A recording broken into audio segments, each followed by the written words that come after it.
Welcome, everyone, to The Deep Dive. Today, we're stepping into some really shadowy territory. We're exploring a collection of personal encounters that are, well, truly puzzling, things that just defy easy explanation. And these aren't, old legends. These are firsthand accounts, people grappling with events that just didn't fit their reality. So our plan today is to really sift through these stories, these incredibly detailed narratives. We want to pull out the most unsettling bits and see what they might suggest about the hidden corners of our world, maybe those liminal spaces. We're looking for those moments where reality just seems to shift. Exactly. And when you look at several accounts like these together, they really start to challenge our basic ideas about what's real, how our senses work, what might actually exist, just beyond, what we normally perceive. These stories force you to question the edges of the known. Right. Let's jump right into the first one.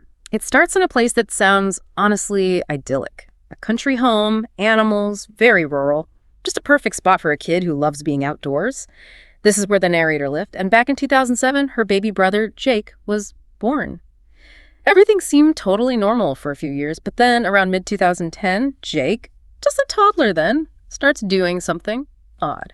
He'd often go over to this one specific empty corner in the living room, babbling, laughing like he was talking to someone. The family, they figured, okay, cute kid, vivid imagination, must be his first imaginary friend. He even called this presence the cowboy. It is interesting how often you hear that in these kinds of accounts, isn't it? That children, sometimes animals too, seem to perceive things. Adults just don't register. Maybe their minds are just, more open, less filtered by rational thought we pick up later. So potentially more tuned in to anomalies. And that idea went from just an interesting anecdote to real concern for this family pretty quickly. The big shift came when they got a new puppy. Almost right away, the puppy walks in, and what does it do? It sits and stares intently at that exact same corner. The one where Jake played, barking, wagging its tail like crazy, even rolling on its back like it was playing with something invisible. Seeing the toddler and the puppy reacting the same way to the same empty spot, that's when the worry really set in. Yeah, you can imagine. So the narrator's mother, who was already a bit open to paranormal ideas, started gently asking Jake about his cowboy friend. He was just the toddler, so didn't say much at first. But then his dad, maybe just wanting answers, pushed a bit. And he got some genuinely chilling details out of Jake.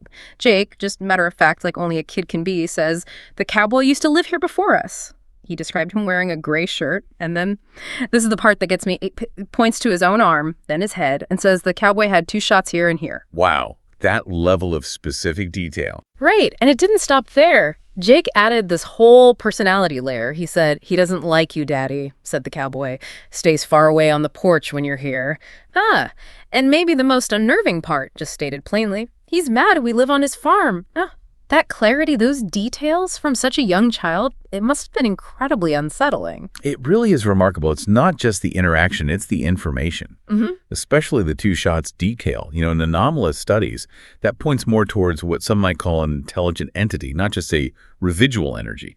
Residual hauntings might repeat actions, maybe sounds, but they don't usually communicate specific facts like, "I lived here," or "I'm angry about this." It really challenges the idea that it's just a child's imagination. Where did that specific knowledge come from? Exactly. It shifts from cute imaginary friend to something else. Something genuinely disturbing. And for a kid that age to relay anger for the cowboy, it suggests some kind of perceived connection, maybe picking up on residual emotion. The narrator finishes by saying she feels this deep unease about it still. Whatever her brother saw, she has no desire to ever meet the cowboy. Okay, so moving from that sort of intimate, subtle perception to something witnessed by a whole group, and totally baffling. Let's go to this next account. It takes place on a horse farm, rural, mountainous area in the U.S. The narrator was about 20, leading a trail ride. It's late November afternoon. Cold, crisp, leaves are gone. And the trail itself is steep, rocky, tough going. Horses apparently had to slide down some bits on their behinds. So the last rider starts down a tricky slope, and suddenly the whole group sees something completely out of place. About 60 yards ahead, through the bare trees, a man just appears, running, at an angle away from them. But the details are immediately wrong. It's freezing, maybe 28 degrees Fahrenheit, right? Yet this guy's wearing only jogging shorts and a tank top, and he's barefoot, completely barefoot on this rocky ground. That's bizarre on its own. But it's not just the clothes or lack of them, it's how he was moving. The narrator says he was running incredibly fast over this super uneven rocky terrain. But here's the thing. He wasn't stumbling. wasn't picking his way carefully, wasn't bothered by sharp rocks or roots. He ran like he was on a smooth, flat road, didn't even seem to disturb the leaves under his bare feet. I mean, that just doesn't make physical sense. It defies basic locomotion, never mind physics. And it gets weirder, the truly disturbing parts. First, despite running so fast on that ground, he made zero sound. Absolute silence. The narrator remembers her horse's ears twitching, straining to hear anything, but nothing. No crunching leaves, no footfalls. But the creepiest detail? His face. As he was running away from them, his back mostly turned. His face was somehow fixed on the group the entire time. Even as he ran straight up the next steep hill, he didn't slow down, didn't change pace, head twisted around in this, impossible way to keep watching them. Okay, that's deeply unsettling. If we try to unpack that, it's a massive challenge to physiology. How does someone contort their neck like that while running full speed, away from you, over rough terrain? The total silence, the effortless uphill speed, it pushes it way beyond just an odd runner. It feels physically impossible by our rules. The whole thing just didn't compute. The group, the horses too, just froze, Yeah. stunned. Watching this figure run straight up the next hill and disappear. Finally, someone at the back breaks the silence, just blurts out, "What in the name of all that is holy was that?" They all apparently managed a nervous little laugh, trying to break the tension. But they continued the ride very cautiously. The narrator said she was scanning the woods constantly after that. And here's another strange layer. The runner looked a lot like a man who boarded his horse there. A guy described as a real leathery cowboy from Abilene, Texas, someone the narrator knew most of her life. Later that evening, sun going down, getting really cold, she sees this cowboy back at the barn. She didn't directly ask, hey, were you running barefoot in shorts earlier? But she did casually ask if he'd been out riding late that afternoon. And he said straight up, no, hadn't been out riding then at all. So multiple witnesses, including the animals reacting, see this impossible event. And the person it resembled confirms he wasn't there. Even for someone skeptical like the narrator says she is, that's incredibly hard to explain away. It's not just one person's mind playing tricks. It's a shared experience that just doesn't fit any conventional box. It forces you to think, well, what did they see? Yeah, absolutely. Okay, from the impossible runner to, a disappearing act. Let's shift again. This next one feels more intimate, but just as unsettling. It comes from a pizza delivery driver. Late night run to a hospital. You can picture it, right? Hospitals late at night are kind of eerie anyway. Empty check-in desks, quiet corridors, dim lights, and recovery rooms. That place where life and death feel very close. So our narrator standing at an empty check-in desk waiting for the customer. And suddenly, from a room right there to the right, they hear this quiet, sad, weak voice. Just saying, with real longing, I just want to go home. The narrator turns, looks into the room, and sees a man in the bed, tubes, going in and out, a faint bedside lamp is on, and the man is looking right at the narrator. Their eyes lock for a second. There's a real vulnerability in that, isn't there? That simple phrase, I just want to go home. And the specific details, the tubes, the faint light, the direct eye contact, makes the moment feel very grounded, very real. It draws you in. Exactly. But just then, the person who ordered the pizza shows up at the desk, interrupts the moment. The narrator hands over the pizza, finishes the transaction. Quick, routine. But as they turn to leave, they get this weird feeling, this unease. They glance back into that room, and it's empty. Completely empty. No man, no lamp on, no tubes, no sign anyone was even in that bed.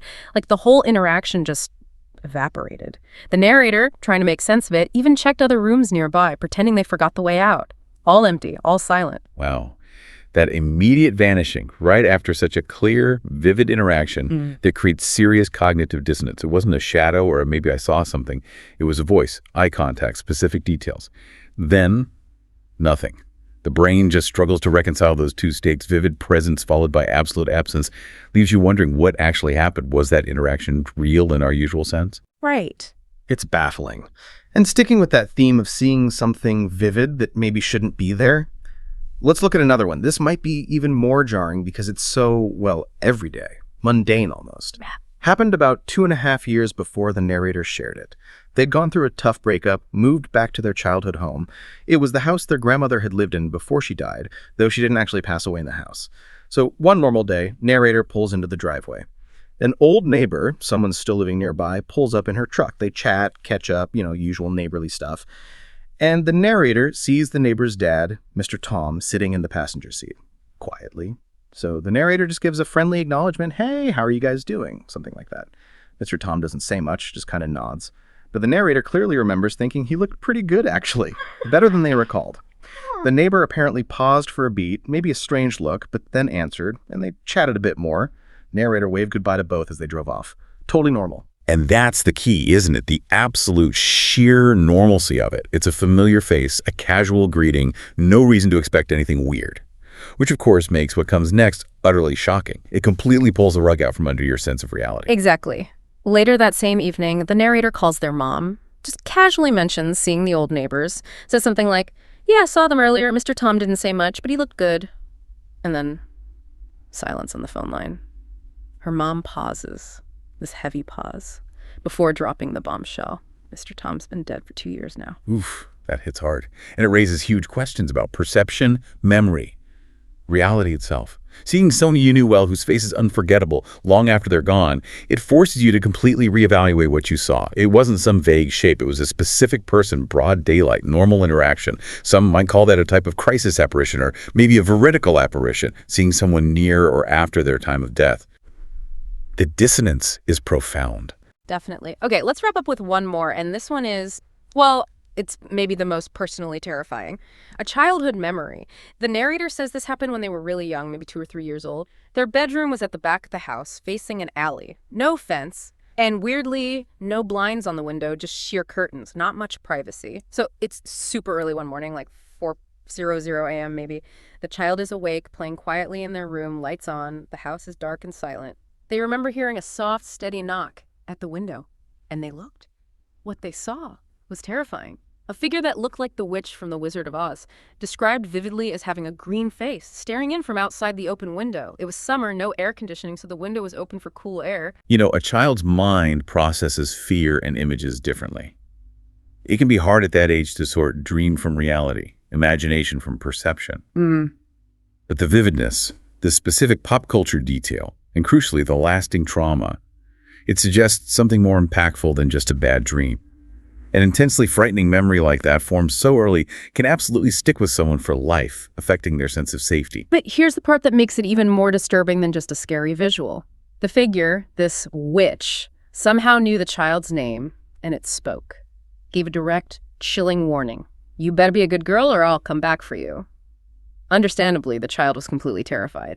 Ran screaming to their parents' room, inconsolable. That's a huge leap, isn't it? From just seeing something scary to having it interact, know your name, and issue a personalized threat. It becomes something intentional, menacing, targeted. That elevates the terror way beyond just a passive apparition. It feels like a direct, intelligent interaction. Absolutely. And the mother, at first, did what any parent would do. Tried to soothe the child, saying it was just a bad dream. But the next day, she found something that gave her pause, something validating. Her flowers, planted right below that bedroom window, were trampled, crushed. Physical evidence that something or someone had actually been standing right there outside the open window. Something capable of leaving a trace.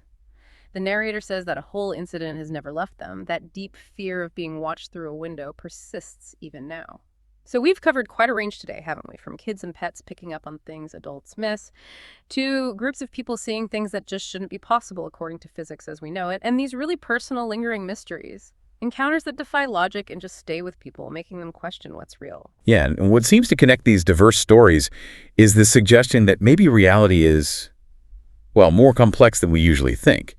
Perhaps there are aspects, layers, existing just outside our normal sensory range, where the rules might be different.